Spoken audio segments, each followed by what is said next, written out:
Hi, it's Reasonable Reviewer, and I wanted to do a review today of the Magicfly UV Resin Kit. This is really just designed to be an introduction to the topic. It comes with these instructions, this small little silicone pouring unit, a pretty nice set of casted potential objects. Key thing about this is notice that they're pretty small, and you can go, why are they so small? The reason they're so small is these can all be done in a single casting because you can't put this UV resin and at more than an eighth of an inch. Now, one of the things you're going to see is that you have to cure it. You're going to need to use a black light or a UV light, and they recommend at least 35 watts. This is a 60 watt one. Now, I was foolishly about to pull the bottle of stuff out with the UV light on, which would not be a good idea. So I'm going to turn this off and then do the casting. Oops. All right, there we go. Thank heavens for self-adjusting things. Actually, what I can do is I will take the UV light out and turn the light back on so you can see easier. But this is what the UV light looks like. So the mold, right? And then, ta-da! And now in a way where it's not going to harden. And it comes with a couple other things too.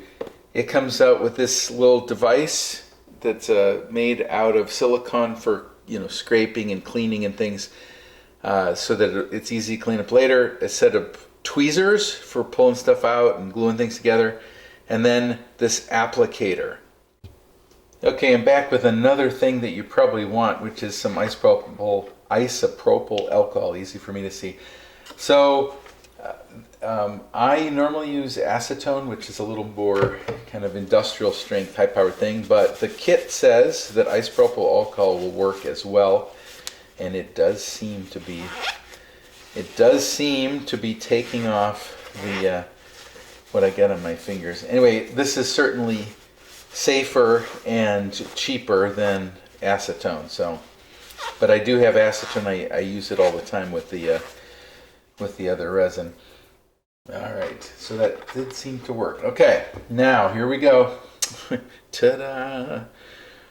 I'm gonna put the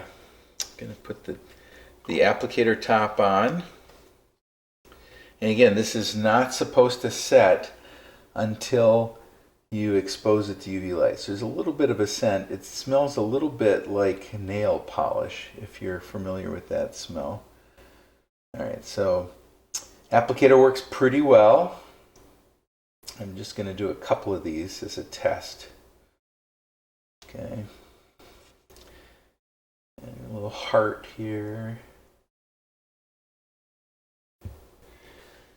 All right, so here we go. We're going to go ahead and just put a couple of drops in, and then I'm going to mix the rest with that was 3 drops. So theoretically, there'd be 48 parts of this.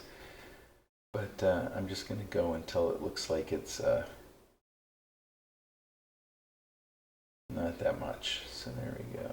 And we'll do the rest of these all with the mix there. So I'm going to put this on top. And again, this is supposed to stay liquidy until you expose it to the light. So we'll see if that works or not.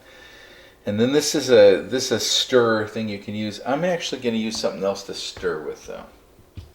So I'm going to put all of the stuff that I want to cure here so that it's going to get a lot of good exposure to that UV light. And I am actually going to put the light in now. Okay, here we are 45 minutes later. So the first thing I learned is that isopropyl alcohol is nowhere good as acetone. So if you're going to be working with this stuff, I highly recommend acetone. It does talk about acetone in the directions, although it says you can use isopropyl alcohol or acetone. I highly recommend using acetone. So it says in the instruction, I think it's a good idea to take a toothpick and you see if it's hard, and this one's mostly hard. It's a little sticky yet after 45 minutes. Let's see.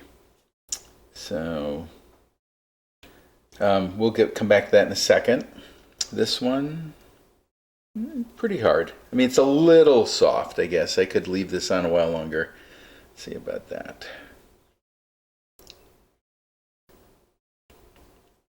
Pretty hard. So the thing you're supposed to be able to do, this was going to show you, is once it hardens, don't spend a lot of time with isopropyl alcohol or with acetone. At the end of the day, you should be able to just peel this stuff off. So that worked pretty good. That makes me happy. The other thing that it talks about doing is if you have something that's close to 1/8 of an inch, is that you're going to want to take the piece out and turn it over so that both sides get exposed to the UV. All right, so that cleaned up pretty good. I mean, in actuality. This one's the only one that's a little sticky, but I'll just leave it over close to the UV light here for a little bit. That's mostly hard. Okay. It's a little... So the underneath piece where it's not as exposed to UV could still be a little sticky. All right, so this has been right next to the UV light. So the absolutely pure stuff is hard on this side. I'm going to turn it over so it gets the UV on the other side. All in all, good. I'd say 4 stars. It's a little smellier than I was led to believe, honestly.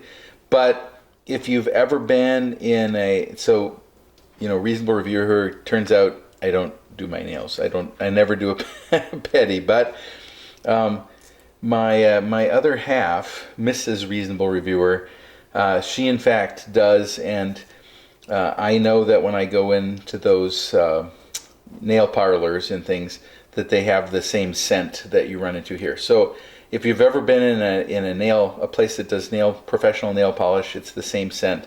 What I did do is I opened up all the doors and windows so that we're getting a little air in here, because it was pretty intense. So again, that's not a downside to the product. It's just forewarned. So now you know. Anyway, altogether 4 stars. I'm going to let these sit for a while and